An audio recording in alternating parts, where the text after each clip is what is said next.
Paper बना तो देता है बट क्वेश्चन रिपीट कर देता है, आंसर वो गलत भी दे सकता है। ऐसा नहीं है कि 100% एक्यूरेसी वाली जैसी चीज़ नहीं है, आप सीखना नहीं चाह रहे,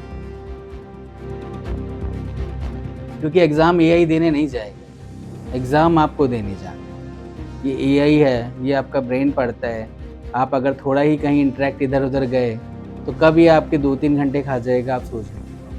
जाना सीधे आप इधर जा रहे हो, उधर जा रहे हो, तो आपके टारगेट तक थोड़ी ना पहुँच पाओगे। You know the ranks, you've seen the movies, you think you know Kota. Think again. Welcome to EdTake, the Kota chapter, where we are ditching the headlines to bring you the ground reality, straight from the classrooms. Pressure क्या है? Teachers क्या सोच रहे हैं? और AI इस legacy system को कैसे shake up कर रहा है? इन सब सवालों के साथ. It's time to listen to the real voices of the student capital of India, Kota.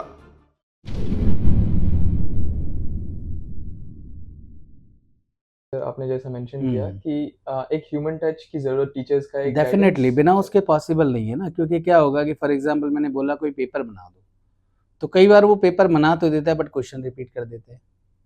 भाई आप देखेंगे तो उसमें क्वेश्चन रिपीट हो जाते हैं, और कई सारे ऐसा भी होता है कि कई आंसर वो गलत भी दे सकता है। ऐसा नहीं है कि 100% एक्यूरेसी वाली जैसी चीज़ नहीं है, उसको कहीं से वो उठाएगा तो वो वैसे का वैसे चिपका देता है, गलत भी दे सकता है, वो चीज़ है। तो वो ह्यूमन टच होगा, उसके साथ अगर वो इंटरेक्ट करके करेगा और तो मोर क्लैरिफाई और मोर क्लियर आंसर दे पाएगा, तो वो हो सकता है धीरे-धीरे चीज़ें आती चली जाएँ। हाँ, जैसा कि आप देख सकते हैं टेक्नोलॉजी 2 साल में जितना बढ़ा है, एआई अभी डिफरेंट सेक्टर्स में बहुत घुस चुका है। तो ये भी ठीक है, आपने वही बोला कि एआई एज़ अ कंपेनियन ठीक है। तो ये टीचर्स का बहुत हेल्प कर सकता है। हेल्प कर सकता है। टीचर और इवन स्टूडेंट भी। स्टूडेंट्स का भी। हाँ, उनका डाउट्स एक्सेट्रा वो सब डाउट्स कुछ जो है वो उसका टाइम वेस्टिंग कम होगा, उसको इंस्टेंट मिल जाएगा। क्योंकि क्या होता है ना कि भई जाना-आना, किसी से इंटरैक्ट करना, वो जो टाइम है वो आपका बचेगा और आपको एग्ज़ैक्ट वो समझ में आएगा कि आप कहाँ गलती कर रहे हो। मेन वही होता है ना, क्वेश्चन कर रहे हैं तो मैंने गलती कहाँ की है वो उसी से 1 सेकंड में पता लग जाएगा। अदरवाइज़ वो फिर फॉर एग्ज़ाम्पल वो टीचर उसको मिले ना मिले, कल मिले या परसों 2 दिन बाद क्लास हो, है ना? तो वो सारी चीज़ें यहाँ उसके थ्रू जल्दी से हो जाती हैं। सो हमने कोटा में बहुत टीचर से बात किया है, तो उनका एक कंसर्न रहता है कि मोबाइल या फिर कोई डिजिटल डिवाइस एक स्टूडेंट को डिस्ट्रैक्ट कर सकता है।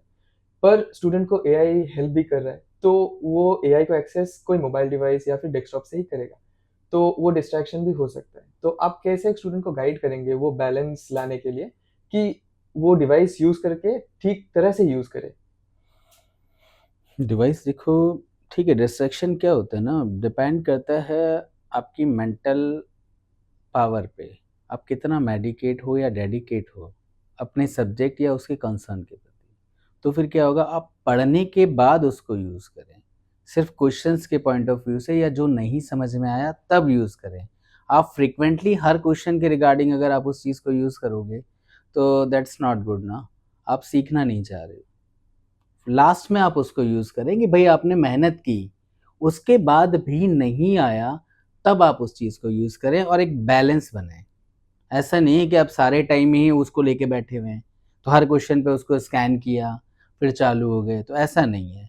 एक पर्टिकुलर टाइम ले लेंगे जब आप पढ़ते हैं, उसके बाद उन सारी चीज़ों को करने के बाद आपको कितना आया और जो नहीं आया उसी के पॉइंट ऑफ व्यू से यूज़ करें, या जो नहीं समझ में आया, क्लास मिस हो गई या कुछ हो गया तभी यूज़ करें। आप फ्रीक्वेंटली अगर उसको बार-बार यूज़ करोगे, तो फिर आपने कुछ नहीं सीखा है। तब तो फिर ये हो गया कि आप सारे आंसर उसी से चाह रहे हैं, तो वो पॉसिबल नहीं है, क्योंकि एग्ज़ाम एआई देने नहीं जाएगा, एग्ज़ाम आपको देने जाना है। तो एग्ज़ाम आपको देने जाना है तो आना भी आप ही को चाहिए।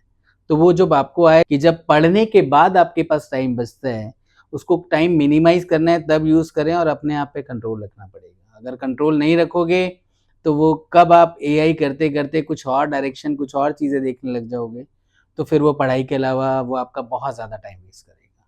तो उसको बैलेंस करना ही पड़ेगा कि जैसे फॉर एग्ज़ाम्पल हम बच्चों को कहते हैं कि भई क्लास के टाइम तो यूज़ ही नहीं करना है ना? बाद में भी आप यूज़ करोगे, तो जब पढ़ लो उसके बाद उस चीज़ को थोड़े बहुत टाइम के लिए यूज़ करो।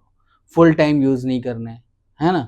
तो वो तब जाकर आप उसको थोड़ा-थोड़ा अपना टाइम पीरियड है जो मोबाइल का उसको कम करो, तब जाकर कहीं आप सीख पाओगे। अदरवाइज क्या होगा कि ये बहुत, मैंने बोला था पहले ही, ये एआई है, ये आपका ब्रेन पढ़ता है। आप अगर थोड़ा ही कहीं इंटरेक्ट इधर उधर गए तो कब ये आपके 2-3 घंटे खा जाएगा, आप सोच भी नहीं पाओगे। ये चीज़ है। तो आप, हाँ, आपने ठीक बोला कि एक बाउंड्री रहना चाहिए। बाउंड्री डेफिनेटली, बिना बाउंड्री के तो पॉसिबल ही नहीं है ना। हाँ। कि आप फिर आप जाना सीधे आप इधर जा रहे हो, उधर जा रहे हो, तो आपके टारगेट तक थोड़ी ना पहुँच पाओगे। जैसा आपने मेंशन किया कि हुँ। आपने एआई का यूज़ किया है अपने डेफिनेटली। टीचिंग हुँ। एक्सपीरियंस में। तो कौन-कौन से एआई टूल्स आपने यूज़ किया है या फिर एआई एजेंट्स आपने यूज़ किया है? देखो, एआई में जनरली जो यूज़ किया जाता है या तो चैट जीपीटी यूज़ करता है या जेमिनी यूज़ करते हैं, या आजकल ग्रूक आ गया, क्वीन आ गया, बहुत सारी चीज़ें हैं। बट अभी रिसेंटली मैंने एक देखा था 12th पास डॉट एआई, उन्होंने थोड़ा-सा चीज़ों को डिफरेंशिएट किया है। लुक लाइक जैसे फॉर एग्ज़ाम्पल, अगर मुझे कोई टॉपिक पे क्वेश्चंस बनाने हैं, तो बाकी में मुझे क्लियरली बताना पड़ता है कि मुझे कौन-सा टॉपिक चाहिए, कौन-सा सब्जेक्ट चाहिए, है ना?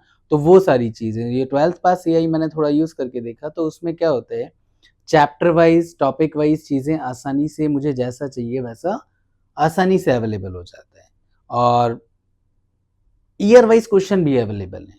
बाकियों में थोड़ा-सा क्या होता है ना कि एक्यूरेसी इतनी ज़्यादा नहीं है। अभी फ़िलहाल उसमें थोड़ी अच्छी एक्यूरेसी है। कुछ हमने यूज़ करके देखा तो हमें वो ज़्यादा अच्छा लगा अभी फ़िलहाल। तो सर, आज के लिए मेरा फाइनल क्वेश्चन आपसे ये रहेगा कि आज जेईई का रिजल्ट्स रिलीज़ होने वाले हैं। तो एस्पिरेंट से आप क्या कहना चाहेंगे? Keep it up. लाइफ़ जो है सिर्फ़ यहीं ख़त्म नहीं होती है। अभी बहुत कुछ बाकी है। This is the first attempt ना, इसके बाद सेकंड अटेम्प्ट भी है ना? तो इसमें कुछ जो गलतियाँ की हैं, वो नेक्स्ट अटेम्प्ट में ना करें। थोड़ा अपने आप को और फ़ोकस करें। सबसे पहली चीज़ खुश रहें। देखो सब हो जाता है। चीज़ें ऐसा नहीं है, वही पेपर अभी आया है, वही पेपर बाद में भी आएगा। थोड़ी कुछ कमियाँ जो आप में रही हैं, देखो सेल्फ इवैल्यूएशन मस्ट है, तो वो करते चलें और अपनी कमियों को दूर करते चलें। कहा जाता है ना इंसान गलतियों का पुतला है, बट बार-बार करे तो फिर वो बेवकूफ़ है ना? तो वो सुधारें और इम्प्रूव करें और कंटिन्यू रखें, डेफ़िनिटली सफलता मिलेगी जीवन में।